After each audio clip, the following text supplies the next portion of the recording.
Hey, what's up guys, Rev here. If you've been keeping up with the channel recently, there's been a whole lot of drama in the fighting games community, drama involving the topic of lolicon. It's to the point where even big names in the community like SonicFox have decided to weigh in on the topic with a near 24-hour long anime girl-fueled breakdown on Twitter. And as expected, it was filled with plenty of hypocrisy and projection, like, hey, I might openly admit to enjoying furry guro, but at least I don't like short anime girls. Yes, that's the moral high ground we're playing with here.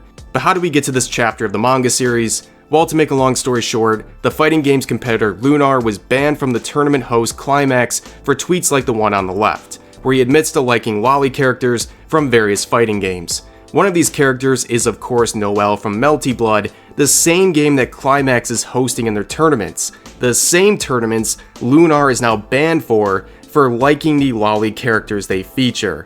And if you want the full details on that story, you can find my video from yesterday listed in the description, but irony was a big theme there, and many people pointed out that prominent figures in the fighting games community like SonicFox are openly into furry guro. But that's okay in the eyes of the tournament directors, however, liking characters from the games they host is not. And yesterday, SonicFox finally entered the discussion, but before we get into that, let me make this clear. The only thing about SonicFox that is relevant to this conversation is the fact that they're a furry. That's the reason they're getting backlash and being called a hypocrite.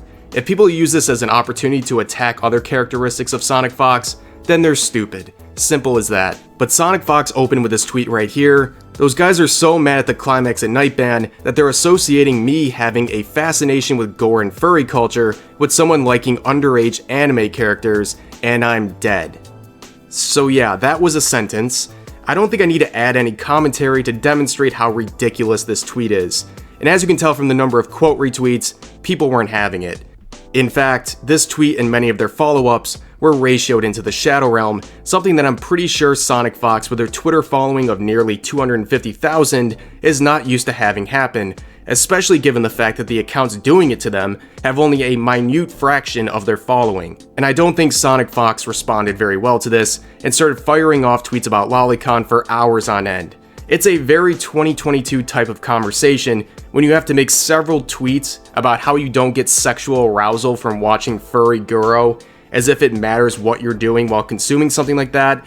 But anyways, you get it. Molding, coping, seething, which leads us to their final tweet about this situation, their lolicon swan song, if you will. At 6 a.m. on a Monday morning, SonicFox tweeted, "If you think having sexual interest in minors, fictional or not, is normal, just block me at this point." I mean, why would I block you? This is some great entertainment. But there's some very obvious parallels someone could draw from this tweet that would apply to furries, but I think that's pretty obvious. And SonicFox, in their infinite wisdom, also posted a screenshot of literally the first thing that pops up in a Google search when you ask if lolicon is illegal in the US, which, as I'm sure many of you already know, this is misinformation, debunked a million times. Besides the fact, Google is not the law.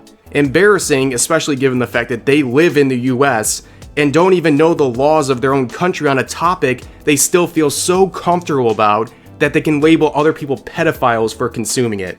The same type of content you can literally get off the shelf at Barnes & Noble, no questions asked. And all throughout this breakdown, SonicFox claimed that their fascination with these topics isn't sexual. Meanwhile, a quick glance at their public likes shows that it's riddled with furry porn.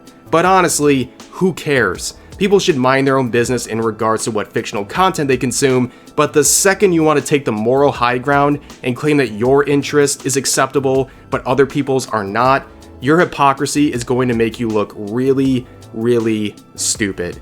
So SonicFox claims this is their last tweet on the topic, but given their history, that's definitely not true. But that's going to mark the end of this video. Hope you all enjoyed, and I'll see you guys next time.